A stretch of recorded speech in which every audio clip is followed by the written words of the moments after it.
Hermie. Yeah, listening back to that footage of Jennifer Jo Cobb coming down pit road, that familiar voice you heard was Keith Barnwell, a very experienced spotter, the same spotter that helped Jamie McMurray win the Daytona 500 last year. So good to hear that familiar voice to make that evasive move for Jennifer Jo Cobb coming down pit road. Also want a quick note about Michael Waltrip up front here on the inside, ready for this last restart. He made a comment that, not sure why, but his truck really pulls better with Chevrolets, and he's got a few of them around him there, but we'll see if his Toyota needs to hook up with a Chevrolet to get to victory lane. Ray? And guys, I want to keep an eye on the front up there. Michael Waltrip on the radio talking with Elliott Sadler, and it appears that Michael is going to slow down enough on this restart to let the 2 drop to the bottom. They believe that's the potent combination, so we'll see if the 2 can dive in there and be the lead in front of 15. I don't know if I do that. We saw that on work. the radio. He said he Yeah, better with a Chevrolet. I know he does, but man, we're coming to the money lap, man. You don't give up a position now. But so many times we've heard drivers say, man, I was out there, I was a sitting duck. Well, Does Michael want to be the sitting duck, or does he want to be the one who makes the decision? he needs to look go? in his mirror and see who's behind him, because that's a pretty potent piece that could push him very well. That's a Chevrolet laid up behind him there, so I don't know. They got it figured out better than we do, I guess. I think it's a good call. I think Michael is working really well with Elliott Sadler. A lot of experience from both of those drivers. I think they'd like to settle amongst themselves a little bit later on here. Elliott Sadler is leading this race. He had the choice of the inside or outside line. He chooses the outside line as they come through the tri-oval. Green flag back in the air. Down to the bottom of the racetrack goes Elliott Sadler, just as it was planned. But take a look on the outside. The 17 of Timothy Peters getting a push from the 31 of James Busher. That 31 and a 4, they're strong. It's just hard to make it's hard to make a run on that outside once the inside line gets up a little head of steam. Michael right up against the 2 truck of Elliott Sadler. Watch him drive away now. Yep. To the outside. How about Matt Crafton in the 88? As Eric Almirola pushing him on the outside. They're making a move. Now that, I'm sure the bumpers don't line up, because the 88 bumper got shoved way up in that most recent crash. They might line up better because it's gone. So he may have done everything to lose, that's for sure. They're losing ground now, though. Almirola jumped out from behind him, and that will make that 88 drop to the back of the line. Timothy Peters got caught in the middle in that K&N 17 truck. Now he's going to pull in behind Carmichael. Lost a bunch of positions. Bottom. Look at all the momentum. Keep rolling here. Nothing you can do, man. They just that outside just does not have it tonight. There's the missing bumper of the 88 of Matt Crafton. That's a good thing. It lets all that air that traps up under those trucks, lets it all come out the back.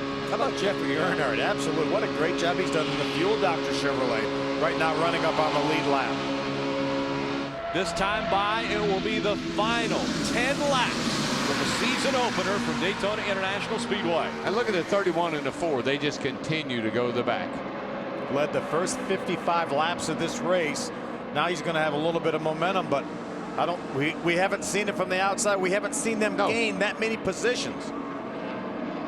Checking up that inside line. The outside line is able to make a little bit of a move. It's like a yo-yo on the outside. You go up, you go down, you go back.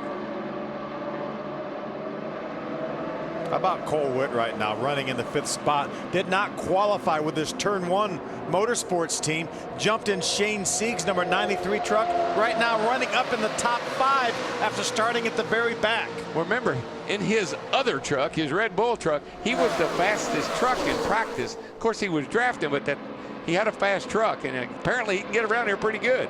Kyle Busch came up fast on Chris Fontaine in that 84, and now he has to check up as those two are trying to work through the middle, and we see James Busher falling further back. Yeah, it's hopeless when you get out there like that, and it's this late in the race, and they're running off and leaving you.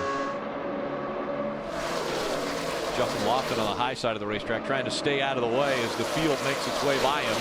That was a good move. Staying high, just hold your line. That's all you need to do. Just don't move. We'll get by you. Inside of 9 laps remaining. The field making their way into 3 and 4. Elliott Sadler next time by will have just 8 laps to go to hold off Michael Waltrip, Austin Dillon, the 29 of Parker Kligerman.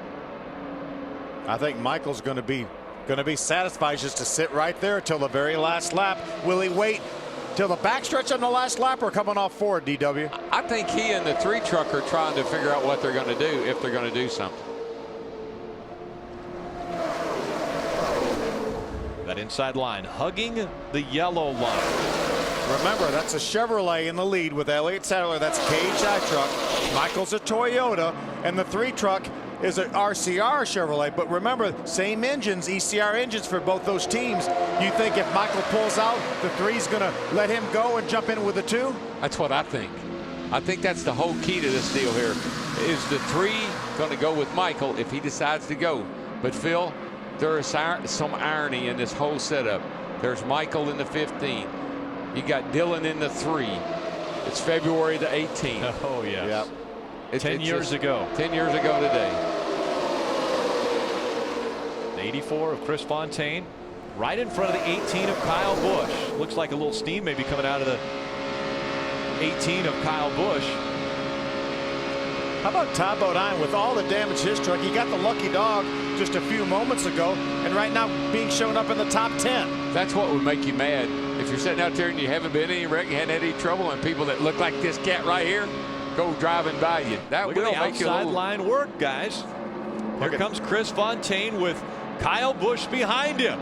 The outside line is working. Stay on the brakes. Let off the brakes. Where did he come from? Remember, Chris Fontaine had such a great run at Talladega, ran out of fuel. Right now, Kyle Busch may not even know who Chris Fontaine is, and right now they're acting like teammates. Well, you know what? There's always a surprise when you come to Daytona.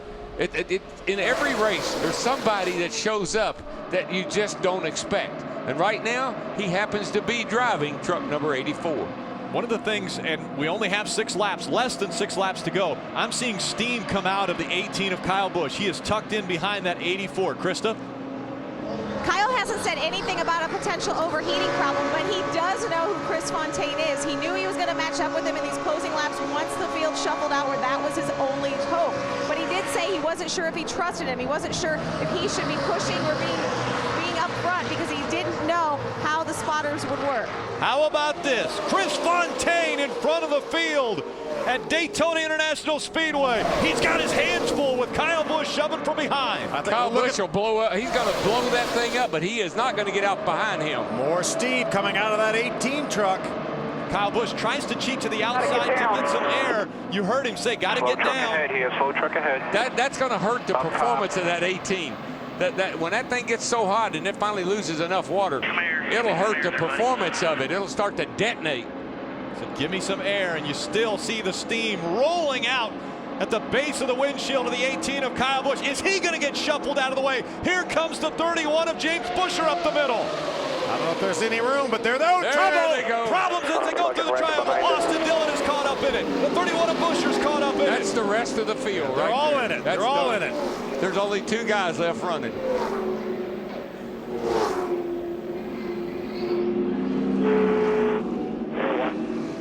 The 2 that made it through, Elliott Sadler, Michael Waltrip.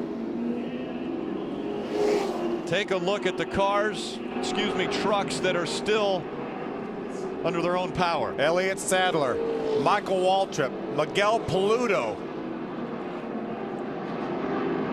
Chris Fontaine in the 84. How Was he about involved? Austin Dillon? Look at all the damage on that 3 truck of Austin Dillon's. There was some heavy contact. The 18 has got damage and looks like a steam engine. Todd Bodine Todd, this decides is his it's time second to climb out. His second go around. He said, I guess that'll about do it right there, boys. Brad Sweet, great run going. That great Clips Chevrolet. Parker Kligerman running the 29. Had such a good run going. There's the 84 of Chris Fontaine. I was wondering if he was able to get through. He was not. What a great job, Chris Fontaine. Kyle Busch almost pushed him to the lead. Timothy Peters, he was the 4th truck in line. There's Ricky Carmichael. You see the damage on Ricky Carmichael's truck. You know, I believe if the 18 hadn't gotten hot and started blowing Speaking steam of getting out. hot, Jennifer Jo Cobb pulls up next to Kyle Busch and voices her displeasure. not sure. I'd have to see all the replays to see what that's all about. Max Pappas also pulls up. Chris Fontaine out of his truck. Todd Bodine out of his truck. James Busher jumps to the inside. Let's see who makes contact first. James Busher's good. They just start bouncing around back in there. It was really Brad Sweet in the 32 truck. Maybe the 32 got hooked by the 51 truck. Red flag is out. That's kind of what it looked like. They just started moving around. They were wobbling as they were going down toward turn 1 there. Truck gets really free coming through the tri-oval here, especially when you get them 3 wide like that. It was 3 wide in front of where the truck that got a little bit. Here's another look now. Watch. A little bit sideways. Watch behind the blue truck. That's the 32 behind the blue truck. Looks like he may have got pushed from behind, and that got him into the truck on the inside. I believe that. Is that Eric Almirola, maybe the 51 truck? That black truck has Almirola. Parker Kligerman. Yeah, Almirola got it going. I think he got in the back of Brad Sweet, possibly. Yeah. And then turned him sideways. And buddy, when he did. There's another view. Watch behind the blue truck now. Watch behind the blue truck. He'll catch the 29 of Parker Kligerman. I don't think the 51 was into the back of him, DW. It almost looked like the 32 and the 18 made some contact. Blocks the track, and nobody had anywhere to go. Ricky Carmichael did a nice job going down through the grass to avoid that. About a $500,000 junkyard right there. We just keep looking at this. We'll figure it out. The 31 is going to squeeze in right here, and this is what starts to create the commotion. Looking. Yeah, here we're going to. You see Busher start wobbling there a little bit. Little bit of movement. Looks then maybe the 93 of Cole Witt may have got into Brad Sweet, possibly right into his left rear corner. How about Miguel Paludo, that white truck, avoiding that's going to end up in the 3rd spot when they get to turn 1. But Phil, you know, when they start moving around like that, all that movement, you really don't have control of your truck. You talked about at the very opening of the show. You run just as fast on that portion of the racetrack. It's only banked 18 degrees. The things really get free and light coming through there. 3 wide here. Looking to make it 3 wide. Hold your line up top. Reckon. Yeah, whoever was under the 31 got into the 31, and I think may have started that. And we think it may have been Cole Witt.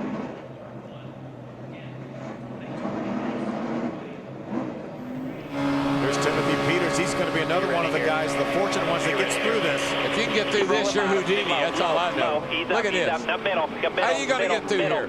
How are you going to get through here? Unbelievable. Unbelievable. All right, let's look at this real close now.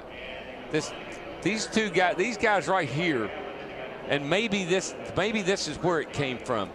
2 black trucks down on the inside. Now let's see where they go. 31.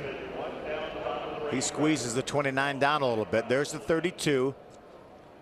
He starts wiggling. He started wiggling. The 51 of Almirola did not get in the back of that 32. He just got a little bit loose, like you talked about, turned sideways and got into the truck on the inside. Clipped him and turned him right into the 31. Get enough looks at this thing, we'll figure it all out eventually. Oh my, look at that at real time. That was a hard hit by Parker Kligerman. And I'm not sure, Phil, but down in there may not be any safer barrier. I think that's right in a part of the racetrack where they don't have safer barrier. Just before it starts back for the corner.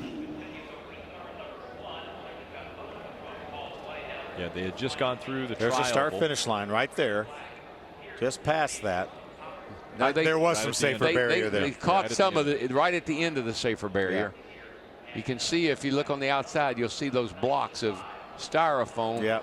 Yeah, right. He caught it right on the end. Piece of sheet metal flying through the air and flying everywhere. Thank goodness that it landed in the infield. What an amazing job, though, by Miguel Paludo to avoid this. as well as Timothy Peters. And those essentially were the only 4 trucks to emerge unscathed. You see the damage to a lot of the trucks that are stopped here because we're under a red flag condition. Can you believe the way the seas parted for that 17 though? I mean, how could he get through that whole mess? He drove through the whole thing and didn't hit anybody. A lot of damaged race trucks. Final trust, if I shut it off, it'll fire back up. Kyle Busch saying, I don't want to shut it off. Trucks that looked so good earlier today, now messed up.